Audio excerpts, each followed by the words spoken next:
बोलू. सगळे शांत झालात. काल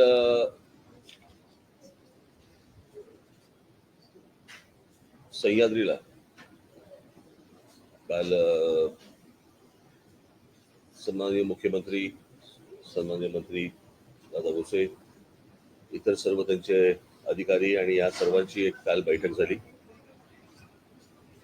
त्या बैठकीनंतर काही गोष्टी तिथे ठरल्या. शांत होतच नाही ना तुम्ही शेवटपर्यंत.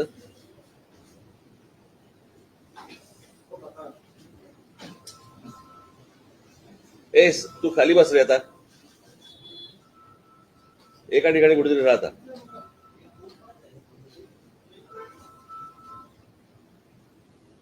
इतक्या प्रेस कॉन्फरन्स हँडल करून पण तुम्हाला सेन्स येतच नाही ना.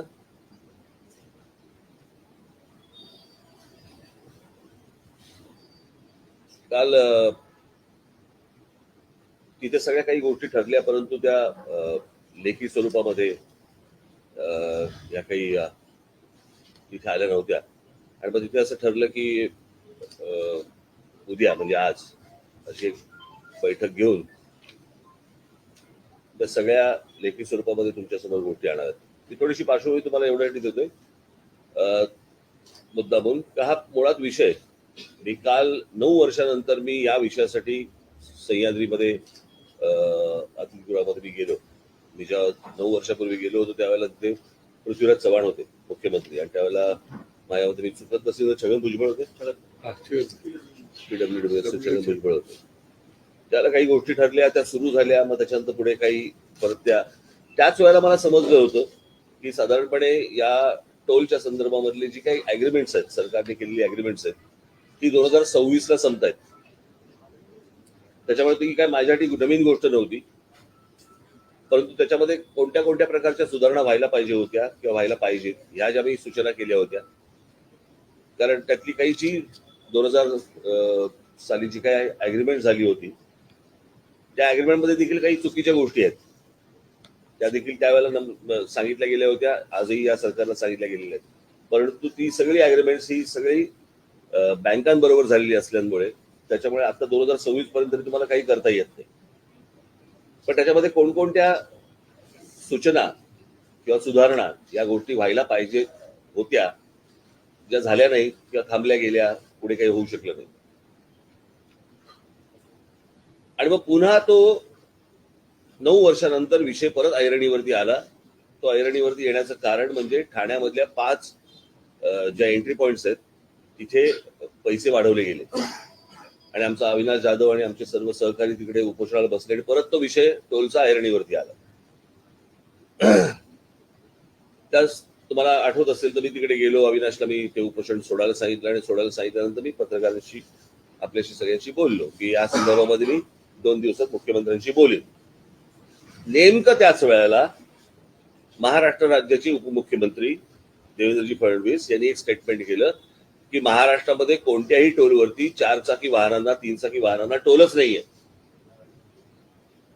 आता हे अशा प्रकारचं स्टेटमेंट त्यांच्याकडनं आल्यानंतर सगळ्या ठिकाणी चलबिचल सुरू झाली की म्हणजे आजपर्यंत आम्हाला फसवलं गेलं की काय, की सरकार म्हणते की आम्ही टोल वसूलच करत नाही आहोत, म्हणजे सरकारकडे पैसे जात नाहीयेत, फक्त जे टोल वसूल करतात त्यांच्याकडेच पैसे जातात की काय.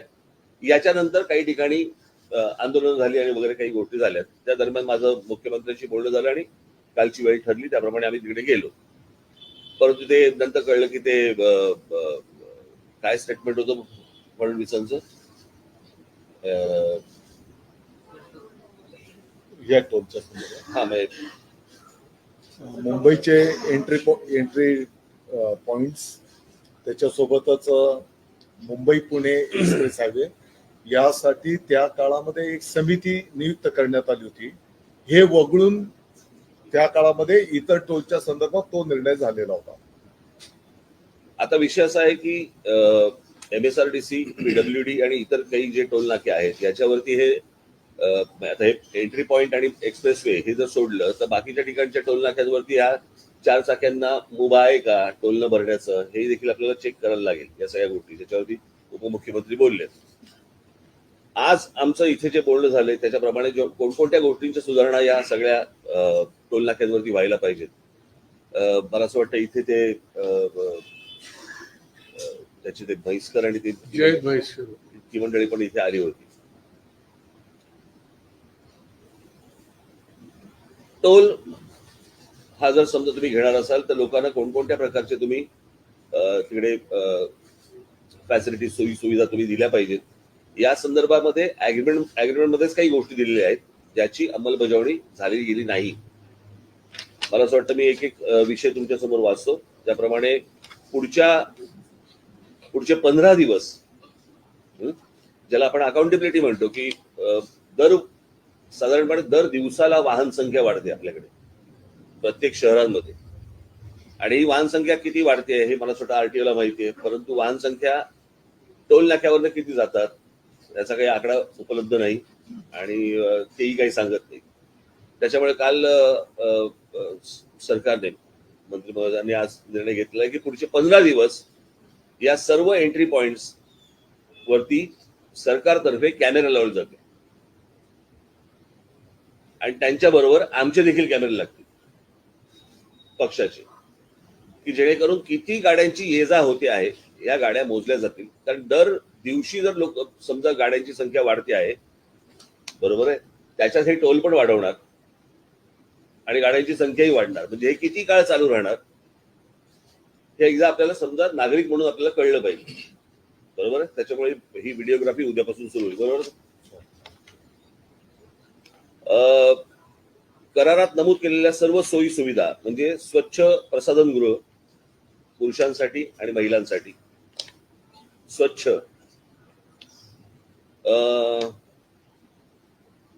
प्रथमोपचारासाठी लागणारी सेवा, त्याच्यानंतर एक रुग्णवाहिका, त्याच्यानंतर क्रेन, प्रकाश यंत्रणा, पोलीस अंमलदार, फोन, करारपत्र, शासन निर्णय तसेच तक्रार वही. आता तक्रार वही होणार नाही तिकडे मगाशी ठरल्याप्रमाणे मंत्रालयामध्ये एक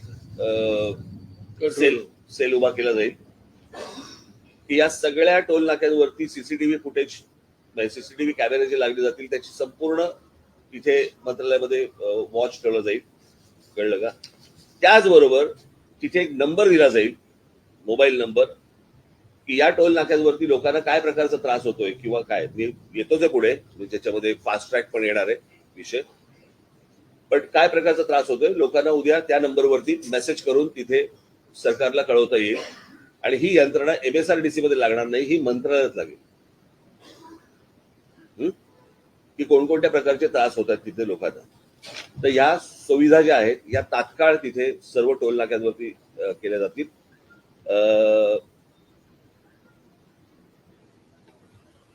त्याच्यानंतर करारातील नमूद सर्व उड्डाण पूल, भुयारी मार्ग यांचे डिटेल स्ट्रक्चरल ऑडिट केलं जाईल बरोबर आहे.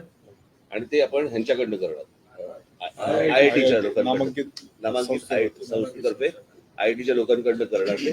सो ते सरकारी यंत्रणा असणार.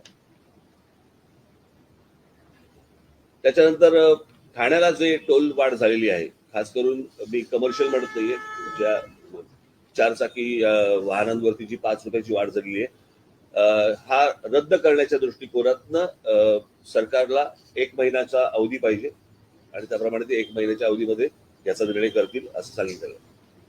जी वाढ झालेली आहे ती रद्द करण्याच्या दृष्टीने.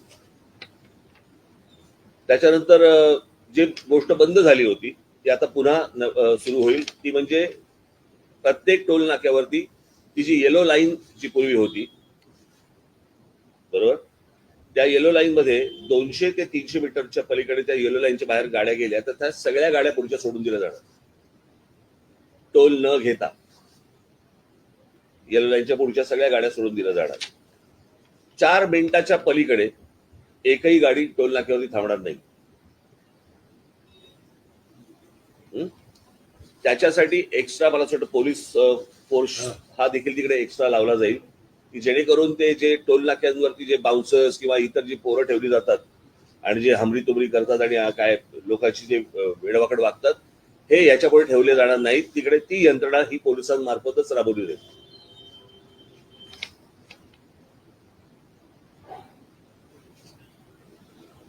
त्याच्यानंतर ती 6 नंबर टोल नाक्यावरती जर समजा फास्ट ट्रॅक हा चालला नाही त्यांचा, बरोबर आहे, तर तुम्हाला एकदाच तिथे पैसे भरावे लागतील. एक तर काय करतात, हे तिकडेही पैसे वसूल करतात आणि पुढेही तुम्हाला मोबाईलवरती ते फास्ट ट्रॅकचं हे येतं की किती पैसे भरा. तर दोन दोनदा होणार नाही, ते एकदाच भरले जातील. आणि हे जर समजा दोनदा भरले गेले तर तुमच्याकडे कंप्लेंटचा जे नंबर दिलेला आहे त्याच्यावर तुम्ही इमिजिएटली ती कंप्लेंट करू शकता.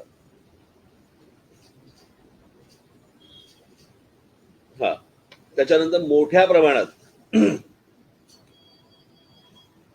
कितीचं टेंडर आहे, कितीचा टोल आहे, नाही टोल आकडा किती आहे, काय 1000 कोटी असेल तो आकडा दिला जाईल. रोजचे वसूल किती होत आहेत आणि आता उरलेत किती, हे मोठ्या बोर्डावरती रोजच्या रोज डिजिटली तुम्हाला सांगितलं जाईल लोकांसाठी, दोन्ही बाजूला. की तुम्हालाही कळेल की किती पैसे आपण आतापर्यंत जमा झालेले आहेत, किती जमा व्हायचे आहेत आणि आज दिवसभरामध्ये किती जमा झाले आतापर्यंत, हे तुमच्या समोर येईल.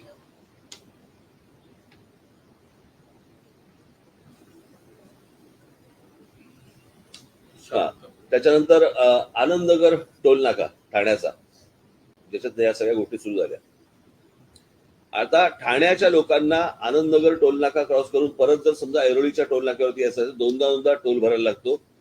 तो टोल एकदाच भरवला जाईल, एक तर आनंदनगर किंवा ऐरोली. याच्यासाठी त्यांना 15 दिवसामध्ये या प्रकारचा ते शासन निर्णय घेईल. एक महिन्याच्या सर्वेक्षण करणार, त्याचंही सर्वेक्षण करणार की ठाण्यावरून मुळात किती गाड्या जात आहेत ते. 7 नंबर.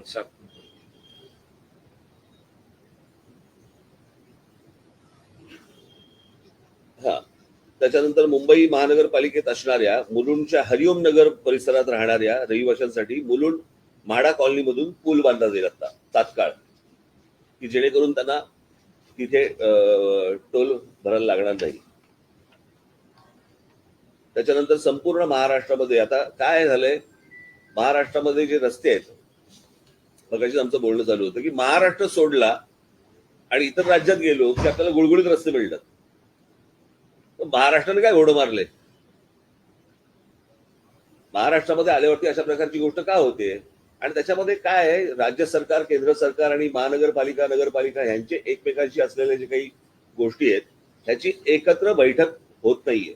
मी काल मुख्यमंत्र्यांना पण हेच गोष्ट सांगितली की ही जोपर्यंत एकत्र बैठक होत नाही, काय होतंय, आता हे राज्य सरकार म्हणत नाही ते केंद्राकडे रस्ता जातो, आम्ही काही करू शकत नाही, मग हा राज्याकडे जातो, मग महानगरपालिका म्हणतात महानगरपालिकेकडे जातो. हे असं करून चालणार नाही, ते एकत्रित याचा निर्णय करावा लागेल. ज्या नॅशनल हायवेज आहेत, या नॅशनल हायवेवरती कायद्यानुसार तिकडचा जो टोल घेणारा जो माणूस आहे, तिकडचा जर रस्ता खराब असेल तर त्या ठिकाणचा टोल हा रद्द करता येतो, कळलं का. आणि या संदर्भामध्ये मला असं वाटतं राज्य सरकार केंद्र सरकारशी आता पुढच्या 15 दिवसामध्ये बोलतील.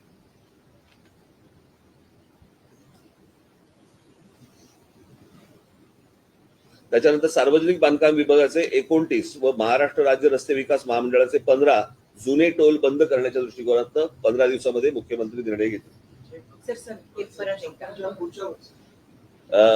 सार्वजनिक बांधकाम विभागाचे 29, हे मागणी आहे तुमची. हो, आपली मागणी हो बरोबर आहे, मागणी आहे, बरोबर आहे. परंतु त्याच्या संदर्भातच काल मुख्यमंत्री बोललेत की 1 महिन्याच्या आत तुम्हाला मी त्याचा निर्णय सांगतो. आणि महाराष्ट्र राज्य रस्ते विकास महामंडळाचे 15 जुने टोल आहेत, जुने टोल आहेत.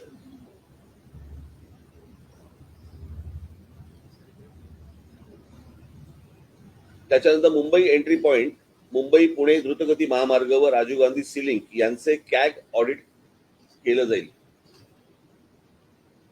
ही आमची मागणी आहेच, पण ती आम्ही मुख्यमंत्र्यांकडे लावून धरलेली आहे. त्याचं कॅग ऑडिट केलं जाईल.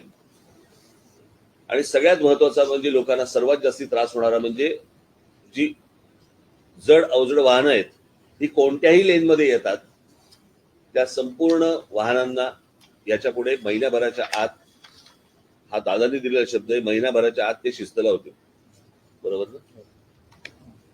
हो बोललात ना. हो साहेब 7 नंबर म्हणजे साहेब आपण सगळ्यांची जबाबदारी येते. 7 नंबर साहेब.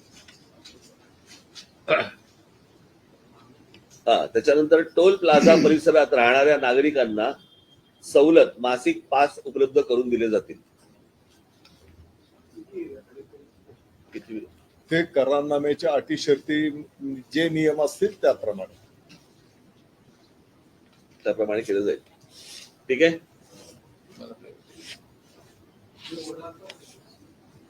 तुम्ही काय विचारणार असाल तर विचारलं बोलतील. बोलतील ना. असा विषय आहे, यामध्ये एक व्हाईट पेपर का आणलं जातं ना, एंट्री पॉईंटचा मुद्दा वर्षानुवर्ष 2015 मध्ये देखील एंट्री पॉईंट बंद होणार. जूनला निर्णय घेतला, जुलैला आम्ही अहवाल आणू असं म्हटलं गेलं, पण अहवाल आला पण त्यामध्ये एंट्री पॉईंट 27 नंतर पण सुरू राहणार, MMRD घेणार. विषय असा आहे की 2,500 कोटींच्या कॉन्ट्रॅक्टसाठी किती वर्ष वसुली होणार. व्हिडिओग्राफी आपण करताय, पण याचं ते मी मगाशी आमचं तेच बोलणं झालं. मी मगाशी परवा दिवशी पण मी हेच म्हटलं. प्रश्न असा आहे की राज्य म्हटलं, राज्याला रेव्हेन्यू लागतो, कळलं का, राज्य चालवायला. हे काही न समजणे इतके काही दुःखोळ नाही होत. प्रत्येकाला माहिती आहे की राज्य चालवायचं असेल तुम्हाला रेव्हेन्यू लागतो. पण हा रेव्हेन्यू कलेक्ट होत असताना जो फ्युएल मधनं पण होतोय, तुमच्या इतर टॅक्स मधनं पण होतोय, रोड टॅक्स मधनं होतोय, तुम्ही गाडी परचेस करताना पण होतोय, त्याच्यानंतर टोलवरती पण होतोय. हे सगळं जातंय कुठे. मगाशी मी दादाची हाच विषय बोलत होतो की प्रत्येकाला असं वाटतं की अरे माझ्याकडचे रस्ते खराब आहेत, मी पैसे तर भरतोय या सगळ्या गोष्टीत, तर मला रिटर्न मध्ये काय मला मिळते. बरं, रिटर्न मध्ये त्याची अपेक्षा फक्त एवढीच आहे ना की मला चांगले रस्ते मिळावेत. यात अजून काय गैर असावं. खराब रस्ते तोडणे अशी ही भूमिका सरकार घेईल का? रस्ते खराब असले तोड वसूल गेला. कायद्यामध्ये आहे, म्हणूनच मी सांगितलेलं आहे, कायद्यामध्ये आहे. आता ही गोष्ट मी आता गडकरींशी पण बोलणार की ज्या जे राष्ट्रीय महामार्ग आहेत, ज्या राष्ट्रीय महामार्गांवरती किंवा राज्याचे महामार्ग आहेत तिकडे राज्यच निर्णय घेणार. पण जिकडे रस्ते खराब आहेत ते रस्ते खराब असल्यानंतर ती जबाबदारी सुधारण्याची त्या टोलवाल्याची जबाबदारी येते. करारामध्ये खूप विषय आहेत, पण ते आपल्या समोर आले होते आणि आता मला ते कळले. आता तुमचं समन्वय नसल्यामुळे हे झालेलं आहे असं राजसाहेब पण म्हणाले. तर काय म्हणजे शब्द कसा देणार की एखादा होणार का, नाही झाला तर ती जबाबदारी काय? नाही, मला असं वाटतं, मी या संदर्भात मी ह्यांच्या बाजूने बोलतो असं नाहीये. मला असं वाटतं राज्य सरकारच्या अखत्यारीमधल्या ज्या गोष्टी आहेत, मला असं वाटतं याच्या बाबतीत हे निर्णय करू शकतात. समन्वयासाठी कोणी व्यक्ती नाही. समन्वयासाठी नाही, आता मलाच फोन करायला लागेल. त्याच्यामुळे झालंय म्हणजे समन्वयासाठी कोणी असणार, जबाबदारी कोण, तुम्ही आला. पण हे सगळं करारात असताना झालं नाहीये. केंद्राचं वेगळं, राज्याचं वेगळं, त्यात कुठे समन्वय नाही. तर आम्हाला जो त्रास होतो त्याचा विषय, तर त्याची शाश्वती काय? काल माननीय मुख्यमंत्री महोदय एकनाथजी शिंदे साहेबांच्या उपस्थितीमध्ये आदरणीय राज ठाकरे साहेबांच्या शिष्टमंडळाशी काल सविस्तर चर्चा झालेली आणि त्यामध्ये अनेक मुद्द्यांवर कालही चर्चा संपन्न झाली आणि त्याचाच एक भाग म्हणून आज सकाळी 8 वाजता बैठक घेण्याचा आणि प्रत्येक मुद्द्यावर चर्चा करून निर्णय करण्याचं ठरलं होतं.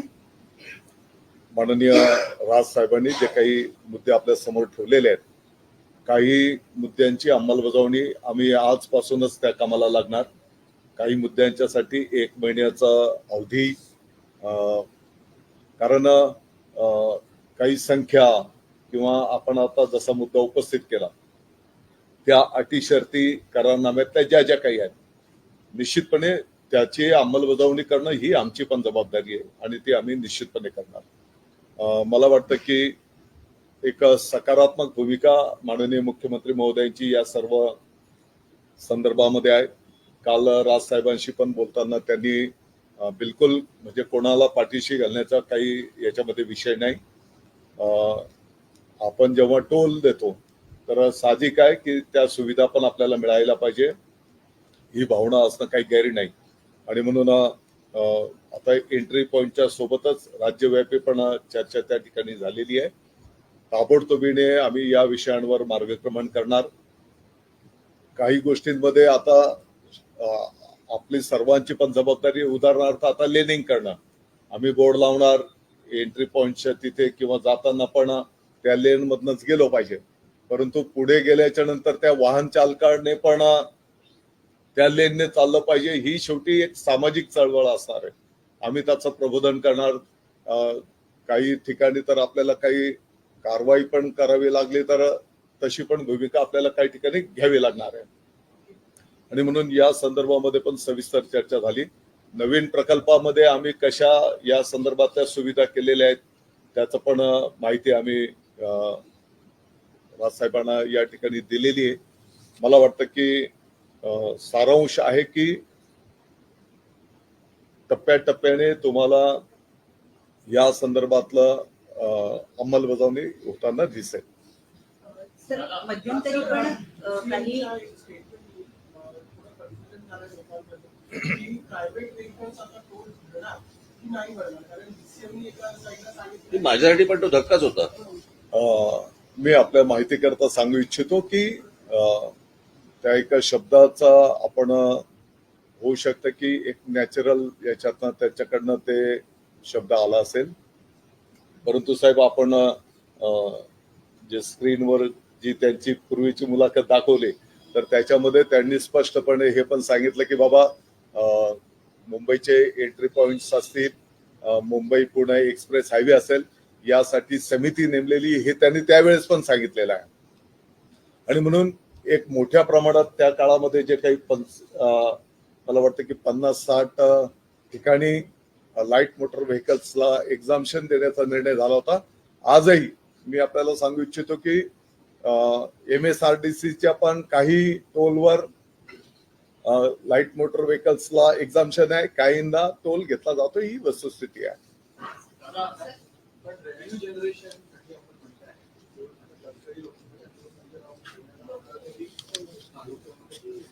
टोल बंद होणार, टोल बंद होण्याचा विषय नाही, पण वर्षानुवर्ष आपण त्याची वसुली करतो. जे ब्रिजेस बांधले, काही ब्रिजेस तर बांधले गेले त्याचे पैसे घेतले गेले, पण उदाहरणार्थ पेडर रोडचा तर या सगळ्या गोष्टी ज्या आहेत त्याच्यावर त्याच्यावर सरकार उत्तर देणार का, त्याच्यावर काही वाईट पेपर येईल का?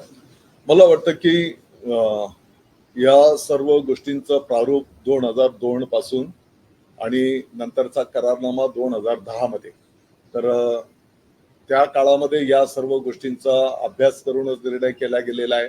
कालच्या चर्चेमध्ये हे पण समोर आलं की अनेक तक्रारदारांनी या संदर्भामध्ये माननीय न्यायालयात, अगदी माननीय सर्वोच्च न्यायालयापर्यंत पण विषय गेले आणि त्याच्यामध्ये पण न्यायनिवाडा त्या ठिकाणी झालेला आहे. आपण काय याच्यामध्ये काही नकारात्मक न घेता ज्या सूचना आहेत शेवटी नागरिकांच्या सोयी सुविधांच्यासाठी आणि ते पैसे देतात तर त्या सुविधा त्यांना मिळायलाच पाहिजे, यामध्ये कोणाचं दुमत असण्याचं काही कारण नाही. कदाचित त्या काही गोष्टी अपूर्ण राहिल्या असेल तर त्या आम्ही ताबडतोबीने पूर्ण करण्याचं मार्गक्रमण करू. यातला एक महत्वाचा मुद्दा आहे तो स्वच्छता गृहांचा. त्याला जोडून माझा प्रश्न असा आहे की राज्यातले काही टोल नाके असेल जे ऑपरेट करणाऱ्या ऑपरेटर्स कडून स्थानिक गुंडांना तिथे वसुलीसाठी ठेवण्यात आलेलं आहे. विशेषतः शिवापूर, सातारा, ठाणे, नवी मुंबई अशा भागामध्ये या कॉन्ट्रॅक्टर्स कडून स्थानिक गुंड जे छोटे मोठे गुन्हेगारी करतात त्यांना आपल्याकडे कामावर ठेवलेलं आहे आणि ते सर्वसामान्य नागरिकांची पहिली भाषा दादागिरीची करतात.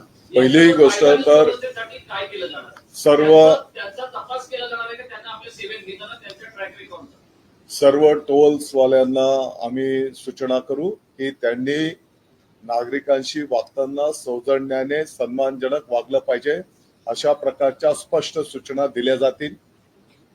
आपल्या ज्या काही सूचना आहेत या संदर्भामध्ये जिथे कुठे असा प्रकार झालेला असेल तर ताबडतोबीने चौकशी करून कारवाई करू. एक मिनिट, मला असं वाटतं ही अत्यंत उत्तम सूचना आता त्यांनी केलेली आहे कोचरेकरांनी.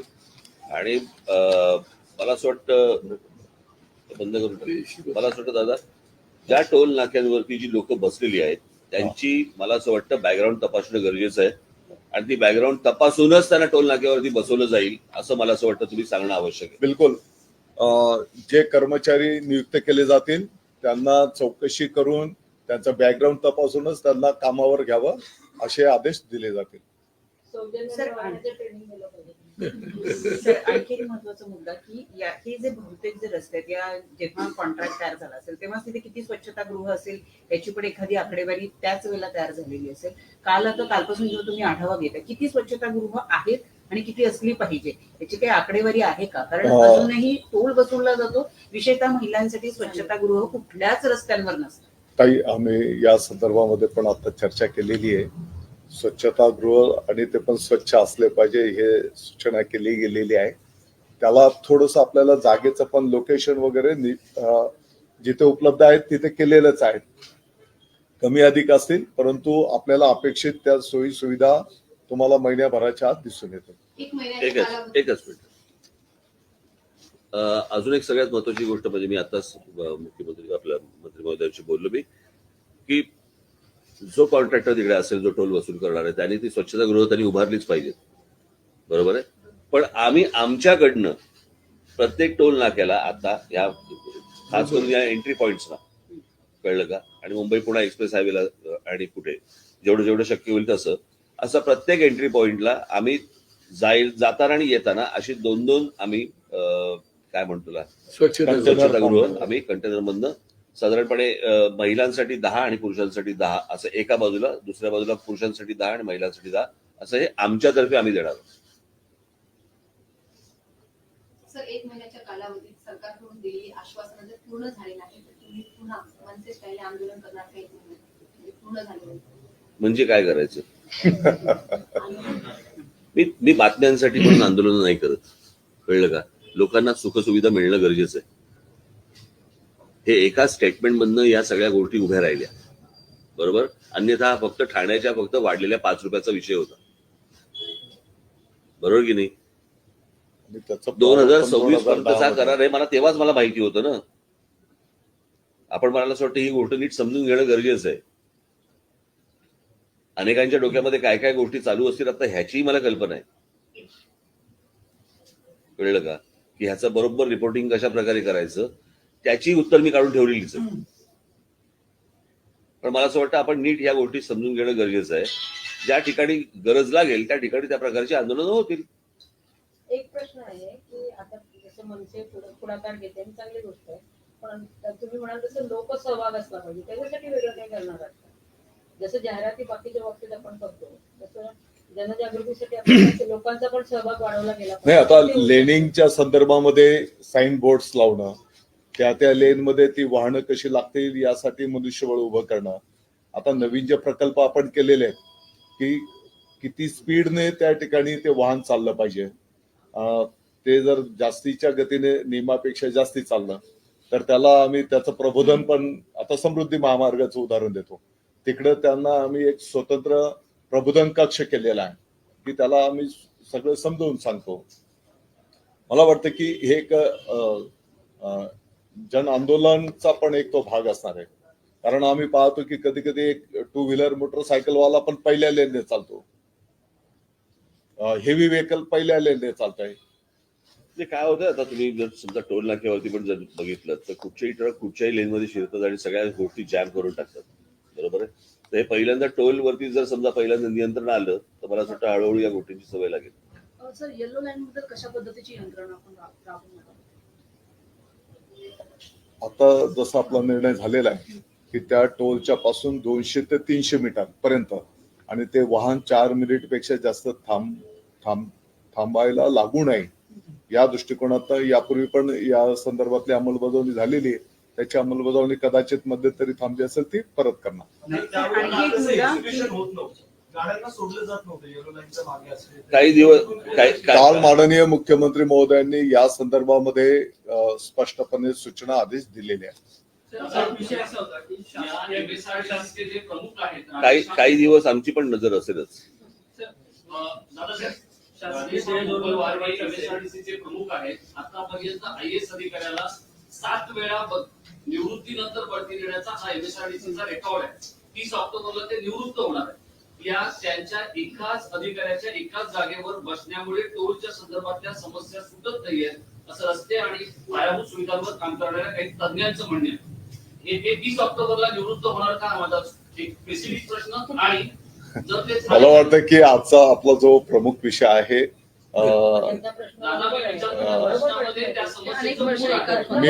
मी प्रश्नाला काही बगल देत नाही, परंतु आता अनेक चांगले प्रकल्प पण आपले उभे राहिले, मार्गी पण लागलेले आहेत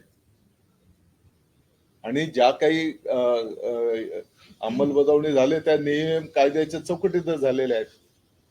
मला असं वाटतं काही विषय आता ज्या प्रकारे सुरू करतायत आणि ज्या प्रकारच्या काही गोष्टींसाठी 1 महिन्याची मुदत सरकारने जी मागितलेली आहे, मला असं वाटतं ती देणं आणि या गोष्टी बघणं आपण, ते मला असं वाटतं आता पुढचं आपलं काम आहे. बघा, मी तुम्हाला तेच सांगतो, टोल माफ ही पहिली गोष्ट लक्षात घ्या. माझं माझं हेच म्हणणं होतं, राज्याचा रेव्हेन्यू, बरोबर आहे, हा विषय नाहीये. राज्याला रेव्हेन्यू नाही मिळाला, राज्य चालू शकत नाही. त्याच्यामुळे तुम्हाला फ्युएल सेस असेल किंवा इतर जे टॅक्सेस असतील हे लागतात. आपल्याला फक्त विषय असा आहे की हा टॅक्स जातो कुठे, ज्याच्या मोबदल्यात आपल्याला काय मिळतंय. जर सगळे टॅक्स भरून, टोल भरून, रोड टॅक्स भरून, फ्युएल सेस भरून पण आपल्याला चांगले रस्ते मिळत नसतील आणि नाक्यावरती जर समजा टोल नाक्यावरती दादागिरीची भाषा ऐकायला लागणार असेल सर्वसामान्यांना, तर हे पैसे भरून आम्हाला काय मिळतंय. आम्ही म्हणजे साधारणपणे स्वच्छतागृह पण जर समजा मिळत नसतील याच्यात, तर उपयोग काय या गोष्टींचा. याच्यासाठीचा मला असं हा विषय होता. विषय सुरू झाला 5 रुपयापासून, कळलं का. सो गेला त्याचं प्रारूप 2010 मध्येच झालं. हा, म्हणजे ते जुनं आहे ते. आणि त्या सगळ्या अग्रीमेंट मध्ये काही चुकीच्या गोष्टी आहेत ज्या आता सरकारला बदलणं किती शक्य आहे मला माहिती नाही, कारण ते झालेले बँकांबरोबरचे व्यवहार आहेत. काल आणि ही गोष्ट मला पृथ्वीराज चव्हाण जेव्हा मी भेट घेतली होती त्याच वेळेला ती मला समजली होती. त्याच्यामुळे 9 वर्ष ज्या काही सूचना करता येतील तेवढ्या केल्या, परंतु आता हा विषय परत ऐरणीवरती आला. आमच्या अविनाशने परत तो 5 रुपयाची वाढ झाली, त्याच्यामुळे तो परत वरती आला. आता आपण थोडंसं वाइंड अप करतोय म्हणून परत सांगतो. आणि त्याच्यात फडणवीसांचं स्टेटमेंट आलं, त्याच्यामध्ये परत ते सगळं उसळलं. नाही, पण महिन्याभरात जर अंमलबजावणी झाली नाही, इतके विषय पुढे काय. कारण जेव्हा मनसे अध्यक्षांनी जेव्हा विषय घेतला, अगदी मंत्री समजा एखाद्या मंत्री घरी येत आहेत, सगळ्या लोकांना सांगतात, पण महिन्याभरात जर अंमलबजावणी झाली नाही तर पुन्हा एका मनसेला विषय घ्यावा लागेल. समजा एखाद्या विषयामध्ये आपण महिना 30 दिवस 31 दिवसाचा बोलतो, आपल्याला जर दिसतंय की या विषयामध्ये पॉझिटिव्हली मार्गक्रमण होतंय, आणखी 2 दिवस लागतायत, एक घडीभर सांगतो मी, आपला प्रतिसाद किंवा त्या बाबीची अंमलबजावणी करण्याची भूमिका जर पॉझिटिव्ह आहे, तर मला वाटतं की पुढच्या प्रश्न निर्माण होणार नाही. अजून एक छोटी गोष्ट सांगतो की काही आज घरी आलेत हा विषय नाहीये, परंतु दादांना मी खूप जुनं ओळखतो. सरळ माणूस आहे, सज्जन माणूस आहे, आणि त्याच्यामुळे मला आशा आहे की काही गोष्टी होतील. मुख्यमंत्री महोदयांच्या पण याच भावना आहेत. आणि ते तर मुख्यमंत्री तर ह्याच्या विरोधात कोर्टात गेले होते आणि आज पण आहेत. त्याच्यामुळे ते देखील या विषयामध्ये तेवढेच कडवट आहेत असं मला वाटते. कालच्या त्यांच्या बोलण्यातनं दिसेल, आपल्याला सगळ्या गोष्टी दिसतील. दादा, मला एक शेवटचा प्रश्न. साखरेच्या प्रश्नावर शरद पवारांच्या घरी केंद्रीय सचिवांपासून अनेक मोठे अधिकारी गेल्याची घटना काही महिन्यांपूर्वी घडली होती, कारण प्रश्न तेवढा मोठा होता. आज तर राज्यात थेट तुम्ही कॅबिनेट दर्जाचे मंत्री असताना राज ठाकरे साहेबांना भेटायला आलेला की त्यांचा फक्त एक आमदार आहे. तुमची नेमकी भावना काय? मी देऊ उत्तर. मी देऊ. मला असं वाटतं सरकारचं एक लाईन आहे की शासन आपल्या दारी.